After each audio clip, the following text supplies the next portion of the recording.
Good morning. So ngayong araw naisipan namin magpunta sa Recto para i-try ang mga famous pagkain online. So sa SM Masinag, pinark muna namin yung aming sakyan. Then Antipolo LRT station going to Recto. Kasama namin yung mga bata.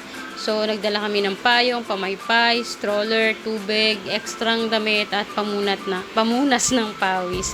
So ayan, saktong-sakto lang yung mga oras na biyahe namin. So 45 to 10 a.m. kami nakabiyahe. So pagdating namin sa Recto, hindi gaanong mainit. Tamang-tama lang yung panahon para maglakad papunta sa Quiapo Church. So while naglalakad kami papuntang Quiapo Church, una naming natagpuan ay yung grilled puset na 100 pesos lang, meron ka ng 7 pieces na grilled puset at masibuyas din yung sauce. So ito na nga yung grilled puset, nagpaluto na kami dyan. Tapos dumiretso na kami dito sa famous sotanghon ni Aling Rosa. Marami din siyang mga variety of food na siniserve. Meron silang lumpiang sariwa, chicken pastil, toge, yung kanilang of course yung famous sotanghon at yung bibingka.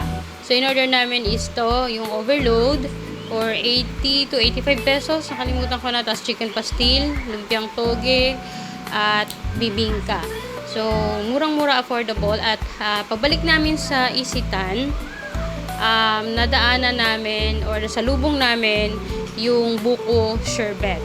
So, dito sa buko sherbet, 15 to 20 pesos yung pwede mong i-order. Hindi siya ganun ka ice cream yung texture niya kasi nga sabi ni Kuya na paaga daw yung gawa. At pero para siyang buko shake, masarap, refreshing at malambot yung buko. Hindi siya yung matigas, talagang masarap siya, refreshing siya ng mga oras na to kasi medyo mainit na. So, babalik kami sa Isitan para magpalamig muna kasi wala pa si Neneng B eh. Tatry sana namin yun. Tsaka yung jumbo na siomay. So, pagpunta namin sa Isitan, sa 4th floor pala nito ay merong playroom. No, yung play park na napakalawak talaga. Yung sa slide nila, ang laki-laki, talagang hindi siya yung pilit yung space, talagang napakalawak.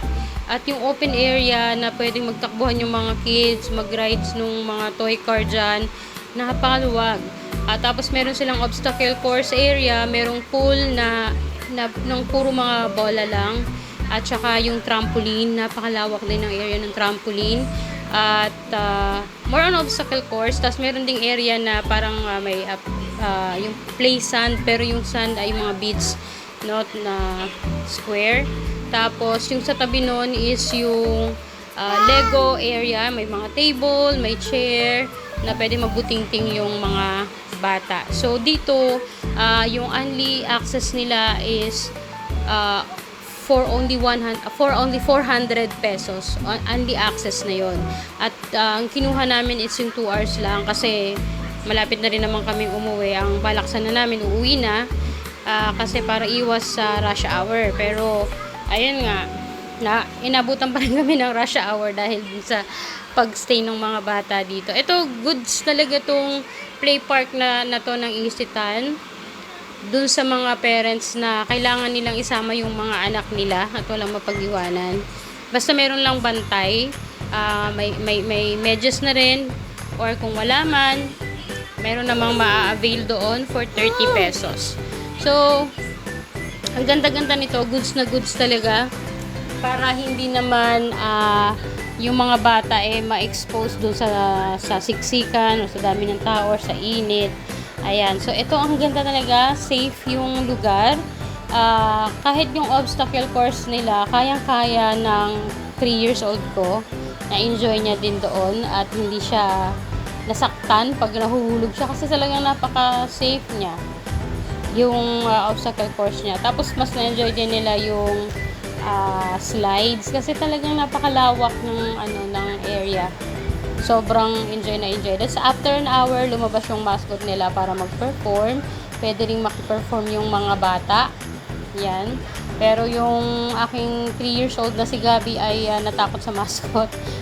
So mas ginusto na lang niyang magplay doon sa slide area. Ang aking 2 years old naman ay natuwa doon sa mascot. Ayan, at nakinood.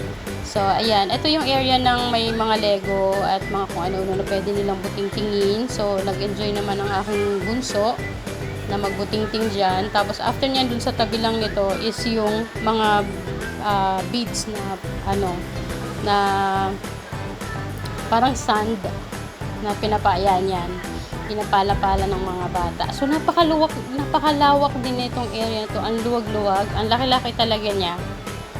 And nung time na to, more or less 10 lang yung mga bata, no, kasi talagang napaka-konti, hindi siya crowded, no? Nagkataon lang siguro na hindi crowded nung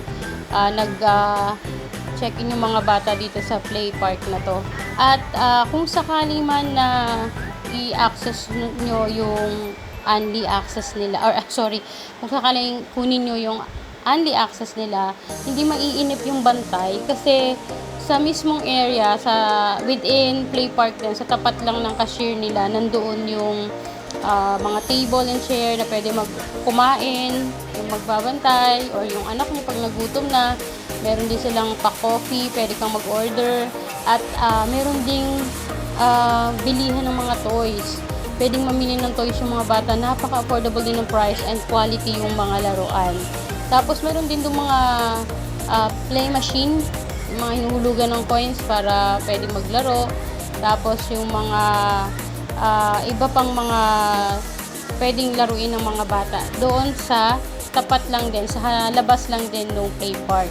So may mga option talaga para hindi mainip yung mga bata.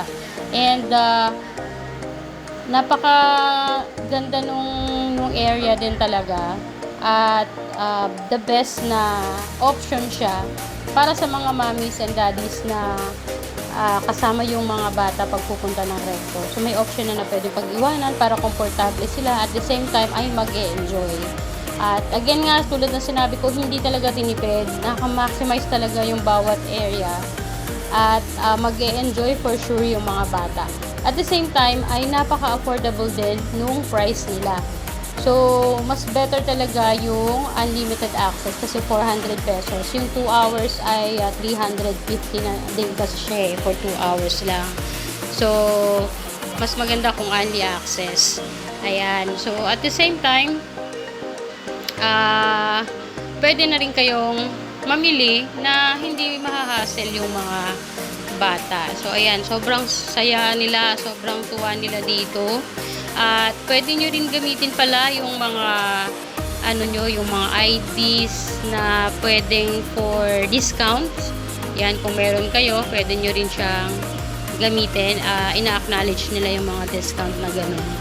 So, yan. Okay, so wala na akong masabi.